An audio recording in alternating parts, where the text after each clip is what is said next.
어제 아침 화장대 앞에서 거울을 바라보다가 문득 이런 생각이 들었습니다. 이 거울 속 사람이 정말 나일까? 거울은 진실만을 보여줍니다. 주름진 얼굴, 희끗해진 머리카락, 예전 같지 않은 모습들을요. 그런데 신기한 건 거울 속 모습은 변해도 거울 자체는 변하지 않는다는 것입니다. 거울은 그저 비춰줄 뿐이지요. 우리 마음도 그런 거울과 같지 않을까요? 온갖 모습들이 비춰지고 사라지지만 비춰주는 마음 자체는 본래 그대로라는 것. 오늘은 그 마음의 본질, 부처님께서 말씀하신 무상과 무아에 대해 함께 이야기해 보겠습니다. 우리는 살아가면서 수없이 많은 변화를 경험합니다. 건강했던 몸이 어느 날 아프기도 하고 가까웠던 인연이 멀어지기도 합니다. 자식은 자라서 떠나가고 부모님은 우리 곁을 조용히 떠나십니다. 몸의 변화는 더욱 뚜렷합니다. 젊었을 때는 밤을 새워 일해도 끄떡 없었는데 지금은 조금만 무리해도 며칠씩 피곤합니다. 계단 오르기가 힘들고 작은 글씨가 잘 안 보이고 예전에 잘 들리던 소리들도 가물가물합니다. 이런 변화들을 경험할 때마다 우리는 묻게 됩니다. 왜 변하지 않고 그대로 머물러 주지 못할까? 왜 내 뜻대로 되지 않을까? 부처님께서는 그러한 괴로움의 뿌리를 꿰뚫어 보셨습니다. 그리고 분명히 말씀하셨습니다. 모든 것은 변한다. 무상하다. 또 말씀하셨습니다. 나라고 할 만한 실체는 없다. 무하다. 한 할머니가 스님께 말씀하셨습니다. 스님, 저는 평생 성실하게 살았는데 왜 이렇게 힘들까요? 몸은 아프고 자식들은 말도 안 듣고 세상은 하루가 다르게 변해갑니다. 평생을 올곧게 살아오셨는데 왜 이런 고통이 찾아오는지 억울하고 서러우셨을 것입니다. 법구경 277개에 이렇게 기록되어 있습니다. 모든 것은 무상하다. 지혜로 그것을 깨달을 때 괴로움에서 벗어난다. 무상이란 변하지 않는 것은 아무것도 없다는 뜻입니다. 꽃이 피면 언젠가는 지고 봄이 오면 여름이 지나 가을, 겨울로 이어지듯 이 세상 모든 것은 끊임없이 변합니다. 한때는 젊음이 영원할 것 같았지만 거울을 보면 흰머리가 늘어나고 몸은 예전 같지 않음을 느낍니다. 한때는 건강이 당연한 줄 알았지만 예고 없이 병이 찾아오기도 합니다. 기쁨도 무상합니다. 오늘의 웃음이 내일의 눈물이 되기도 하고 지금의 행복이 어느 순간 슬픔으로 바뀌기도 합니다. 그러나 반대로 오늘의 고통이 내일의 희망으로 변하기도 합니다. 이것이 바로 무상입니다. 그런데 우리는 자꾸만 변하지 않기를 바랍니다. 젊음이 그대로 있기를, 사랑이 영원하기를, 재산과 권력이 사라지지 않기를 바랍니다. 이 집착 때문에 괴로움이 생깁니다. 부처님은 무상의 진리를 깨닫는 것이 바로 괴로움에서 벗어나는 첫걸음이라 말씀하셨습니다. 강물은 언제나 흐르고 있습니다. 우리가 저 강물이라고 부를 때 사실 그 물은 단 한순간도 같은 물이 아닙니다. 계속 흘러가고 계속 바뀝니다. 우리의 인생도 이와 같습니다. 또한 하늘에 떠 있는 구름을 보십시오. 구름은 잠시 머물러 있는 것 같지만 바람 따라 흘러가며 끊임없이 모양을 바꿉니다. 우리 삶의 기쁨과 슬픔, 만남과 이별도 이 구름과 같습니다. 무상을 알면 변화를 억지로 붙잡으려 하지 않고 순리대로 받아들이게 됩니다. 그럼 좋은 일이 생겨도 기뻐하면 안 되는 건가요? 그렇지 않습니다. 기뻐하되 그 기쁨이 영원하다고 집착하지 않으면 됩니다. 슬퍼하되 그 슬픔이 영원하다고 절망하지 않으면 됩니다. 봄에 꽃이 피면 그 아름다움을 충분히 감상하지만 가을에 꽃이 질 때 슬퍼하지 않는 것과 같습니다. 꽃이 지는 것도 자연의 이치임을 알기 때문입니다. 어떤 할아버지께서 손자가 대학에 합격했다며 너무 기뻐하셨습니다. 그런데 얼마 후 그 손자가 학교를 그만두겠다고 하자 큰 실망에 빠지셨습니다. 손자가 합격했을 때의 기쁨도 무상이고 지금의 실망도 무상입니다. 모든 것이 변한다는 걸 알면 너무 들뜨지도 않고 너무 낙담하지도 않게 됩니다. 부처님은 또 이렇게 말씀하셨습니다. 자바암경에 나오는 말씀입니다. 색도 내가 아니고 수, 상, 행, 식도 내가 아니다. 즉 몸도 감정도 생각도 의지도 의식도 영원한 나가 아니라고 하셨습니다. 이 5가지는 인연 따라 모였다가 조건이 사라지면 흩어지는 것일 뿐입니다. 그런데 우리는 이 모든 것을 나라고 집착합니다. 내 몸은 내 것이다. 내 생각은 틀리지 않았다. 내 자식은 내 뜻대로 되어야 한다. 이 집착 때문에 괴로움이 생깁니다. 몸은 늙고 병드는데 그것을 내 것이라 붙잡으니 괴롭습니다. 가족과 인연은 변해가는데 내 마음대로 되지 않으니 괴롭습니다. 부처님께서는 이 나라는 생각에 대해서도 깊은 가르침을 주셨습니다. 세상에는 변하지 않는 나라는 실체가 없다. 이것이 무아의 가르침입니다.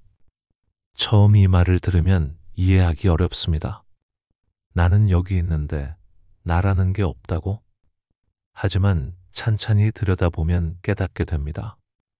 지금 이 순간의 내 생각과 어제의 내 생각은 다릅니다.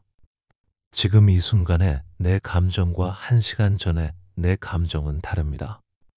지금의 내 몸과 10년 전의 내 몸은 다릅니다. 모든 것이 매 순간 변하고 있습니다. 그렇다면 그 중에서 어느 것이 진짜 나일까요? 부처님께서는 말씀하셨습니다. 변하지 않는 나라는 것은 없다. 다만 인연 따라 생겨나고 사라지는 흐름이 있을 뿐이다. 무아의 지혜를 알면 집착을 내려놓을 수 있습니다. 몸도 마음도 인연도 영원히 내 것이 아님을 알면 집착이 줄고 마음은 자유로워집니다. 강물 위에 생긴 거품은 잠시 반짝이다가 사라집니다. 그 거품을 붙잡아 이것이 나다라고 말할 수 있을까요? 우리의 몸과 마음도 이와 같습니다. 거울 속 모습은 늘 바뀝니다.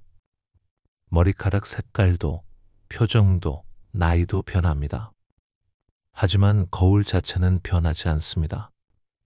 우리가 나라고 집착하는 것은 사실 그림자와 같은 것입니다. 어떤 큰 스님께서 이런 말씀을 하셨습니다. 바다에 일어나는 파도를 보라. 파도는 잠시 일어났다가 다시 바다로 돌아간다. 파도가 바다와 다른 것이 아니듯 우리도 우주의 일부일 뿐이다. 이 말씀을 깊이 묵상해 보면 무아의 진리가 보입니다. 개별적인 나라는 존재는 사실 착각이고 모든 것이 하나로 연결되어 있다는 것입니다. 한 어머니는 아들이 결혼 후 자신을 멀리한다고 슬퍼하셨습니다. 그동안 얼마나 정성을 다해 키웠는데 이제 와서 냉정하게 대하니 너무 서럽습니다. 자식을 위해 평생을 바쳤는데 그 자식이 멀어진다면 얼마나 아프겠습니까? 하지만 무아의 관점에서 보면 다릅니다. 아들도 변하는 존재이고 어머니 자신도 변하는 존재입니다. 아들이 어릴 때는 어머니가 필요했지만 이제는 새로운 가족을 꾸리며 다른 인연을 우선하게 된 것입니다. 이것을 배신이라고 보지 말고 자연스러운 변화로 받아들일 수 있다면 마음이 한결 편해집니다. 자식들이 떠나는 것도 자연스러운 변화입니다. 건강이 나빠지는 것도 나이가 들면서 일어나는 당연한 변화입니다. 친구들과의 이별도 인생의 한 과정입니다. 이런 변화들을 나에게 일어나는 불행이라고 여기는 순간 괴로움이 시작됩니다. 하지만 이것들을 삶의 자연스러운 흐름으로 받아들이면 어떨까요? 물론 슬프고 아쉽긴 하지만 그 슬픔도 무상입니다. 영원히 지속되지 않습니다. 무상과 무아를 깊이 이해하게 되면 삶을 바라보는 관점이 완전히 달라집니다. 좋은 일이 생겨도 너무 들뜨지 않게 되고 나쁜 일이 생겨도 너무 절망하지 않게 됩니다. 모든 것이 변하는 인연이라는 걸 알기 때문입니다. 이제 이 두 가지 진리를 삶에 어떻게 적용할 수 있을까요? 첫째, 가족 관계에서 적용하기입니다. 자식도 부모도 끊임없이 변하는 존재임을 인정합시다. 왜 예전 같지 않을까 하고 원망하기보다 변화를 자연스럽게 받아들이면 마음이 편해집니다. 며느리가 처음 시집 왔을 때와 10년 후의 모습이 다른 것은 당연합니다. 남편이 젊었을 때와 나이 든 후의 모습이 다른 것도 당연합니다. 우리 자신도 마찬가지로 변했습니다. 이것을 받아들이면 상대방을 탓하거나 과거에 집착하지 않게 됩니다. 대신 지금 이 순간의 인연을 소중히 여기게 됩니다. 둘째, 노년의 삶에서 적용하기입니다. 몸이 약해지고 기억력이 줄어드는 것도 자연의 법칙입니다. 왜 나만 늙을까? 가 아니라 모든 존재가 함께 늙어간다라고 받아들일 때 한결 평화로워집니다. 어떤 할아버지께서 이런 말씀을 하셨습니다. 젊을 때는 계단을 한 번에 2칸씩 올라갔는데 지금은 한 칸도 힘들어요. 몸의 변화를 받아들이면 그 속에서도 새로운 지혜를 발견할 수 있습니다. 움직임은 느려졌지만 마음은 더 깊어질 수 있습니다. 셋째, 인연에서 적용하기입니다. 머물러주는 인연에는 감사하고 떠나가는 인연은 조용히 놓아줍시다. 억지로 붙잡으면 괴롭고 놓아주면 자유가 찾아옵니다. 오랜 친구가 멀어질 때 내가 뭘 잘못했나 하고 자책할 필요가 없습니다. 인연도 계절처럼 변하는 것입니다. 봄에 만났던 인연이 가을에는 멀어질 수 있습니다. 그것이 자연의 이치입니다. 대신 그 인연과 함께했던 소중한 시간들에 감사하면 됩니다. 넷째, 기도와 참회에 적용하기입니다. 기도할 때도 집착에서 벗어나야 합니다. 내 뜻대로 되게 해주십시오가 아니라 변화를 받아들이고 집착을 내려놓게 해주십시오. 이런 기도가 진정한 참회의 기도입니다. 부처님, 제가 붙잡고 있는 것들을 조금씩 내려놓을 수 있게 해주십시오. 변화를 두려워하지 않고 자연스럽게 받아들일 수 있게 해주십시오. 다섯째, 일상의 작은 일들에서 적용하기입니다. 장을 보러 가서 원하던 물건이 없을 때 화를 내지 말고 이것도 인연이구나 하고 받아들여 보세요. 버스를 놓쳤을 때도 다음 버스와 인연이 있나 보다 하고 편안히 기다려 보세요. 이런 작은 연습들이 쌓이면 큰 변화가 와도 담담히 받아들일 수 있는 마음의 힘이 생깁니다. 무상과 무아의 지혜는 거창한 것이 아닙니다. 작은 훈련부터 시작하면 됩니다. 힘들 때마다 스스로에게 말해 보십시오. 이것도 지나간다. 이 5글자만 기억해도 마음이 한결 가벼워집니다. 하루에 몇 분이라도 호흡을 바라보십시오. 숨이 들어오고 숨이 나가는 것을 지켜보면 모든 것이 흘러가고 있음을 깨닫게 됩니다. 들숨도 무상이고 날숨도 무상입니다. 호흡을 지켜보는 마음도 매 순간 변합니다. 그렇게 호흡 명상을 하다 보면 몸과 마음이 하나가 아님을 체험하게 됩니다. 숨을 쉬는 몸이 있고 그것을 지켜보는 마음이 있습니다. 그 지켜보는 마음마저도 계속 변하고 있음을 알게 됩니다. 어떤 분은 이렇게 묻습니다. 그럼 아무것도 계획하지 말고 살라는 건가요? 그렇지 않습니다. 계획은 세우되 그 계획에 집착하지 않으면 됩니다. 계절에 맞는 옷을 준비하되 날씨가 예상과 다르면 유연하게 대처하는 것과 같습니다. 미래를 준비하되 예상과 다르게 흘러가도 담담히 받아들이는 것입니다. 또 어떤 분은 이렇게 묻습니다. 무하라면 선행을 해도 의미가 없는 것 아닌가요? 이것도 잘못된 이해입니다. 나라는 실체는 없지만 선한 행위는 선한 결과를 가져옵니다. 이것이 인과의 법칙입니다. 다만 선행을 할 때 내가 좋은 일을 했다는 자만에 빠지지 않으면 됩니다. 인연 따라 선한 일이 일어났구나 하고 겸손히 받아들이면 됩니다. 어떤 할머니께서 평생 봉사활동을 하시면서 이런 말씀을 하셨습니다. 처음에는 내가 남을 도와준다는 생각으로 시작했어요. 그런데 시간이 지날수록 오히려 내가 더 많이 배우고 있다는 걸 깨달았어요. 이분이 바로 무아의 지혜를 체험하신 것입니다. 도움을 주는 나와 도움을 받는 상대방이 따로 있는 것이 아니라 서로 인연으로 연결되어 함께 성장하고 있다는 것을 아신 거죠. 무상과 무아를 깨달아가는 과정에서 주의할 점도 있습니다. 이런 가르침이 허무주의로 빠지면 안 됩니다. 어차피 다 변하고 사라질 텐데 뭘 하든 소용없다는 생각은 잘못된 것입니다. 변한다고 해서 의미 없는 것이 아닙니다. 꽃이 진다고 해서 꽃이 피는 것이 의미 없는 것은 아니지 않습니까? 변화하는 그 과정 자체가 소중하고 의미 있는 것입니다.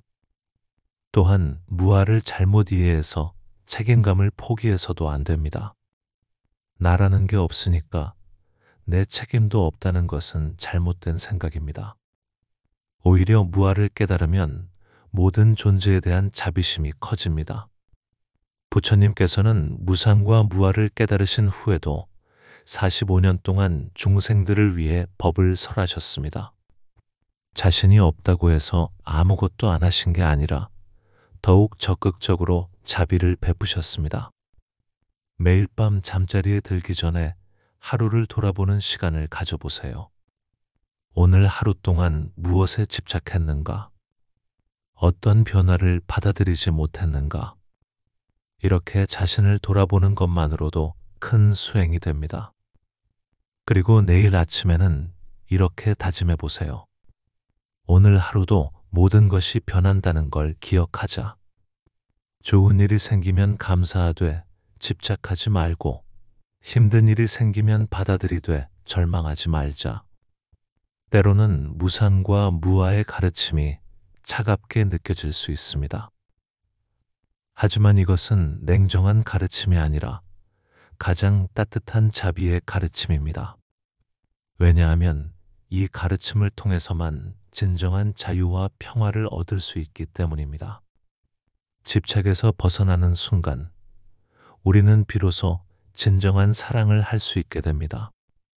조건 없는 사랑, 대가를 바라지 않는 자비를 베풀 수 있게 됩니다. 무상은 모든 것은 변한다는 진리입니다. 괴로움도 결국 지나갑니다. 슬픔도 기쁨으로, 고통도 희망으로 변할 수 있습니다. 무아는 집착할 나라는 실체가 없다는 진리입니다. 붙잡을수록 괴롭고 내려놓을수록 자유롭습니다. 나에 대한 집착을 내려놓을 때 모든 존재에 대한 자비가 저절로 우러나옵니다. 그러므로 무상과 무아를 삶에 적용한다는 것은 변화를 있는 그대로 받아들이고 내가 붙잡고 있던 집착을 조금씩 내려놓는 것입니다. 부처님께서는 이렇게 말씀하셨습니다. 무상을 깨달으면 슬픔이 사라지고 무아를 깨달으면 자유를 얻는다. 변화를 두려워하지 말고 집착을 조금씩 내려놓으십시오. 그 길 위에서 여러분의 마음은 더욱 고요하고 자유로워질 것입니다. 마지막으로 이런 기도를 함께 드려봅시다. 부처님, 저희가 변화를 자연스럽게 받아들일 수 있게 해주십시오. 집착을 내려놓고 자유로운 마음으로 살 수 있게 해주십시오. 모든 존재들이 무상과 무아의 지혜를 깨달아 괴로움에서 벗어나게 해주십시오. 오늘 이 자리에서 함께 나눈 부처님의 가르침이 여러분의 마음에 평안을 가져다 주기를 간절히 기원합니다. 변화 속에서도 흔들리지 않는 고요한 마음, 집착 없이 자유로운 삶을 살아가시길 바랍니다. 나무 아미타불, 나무 관세음보살.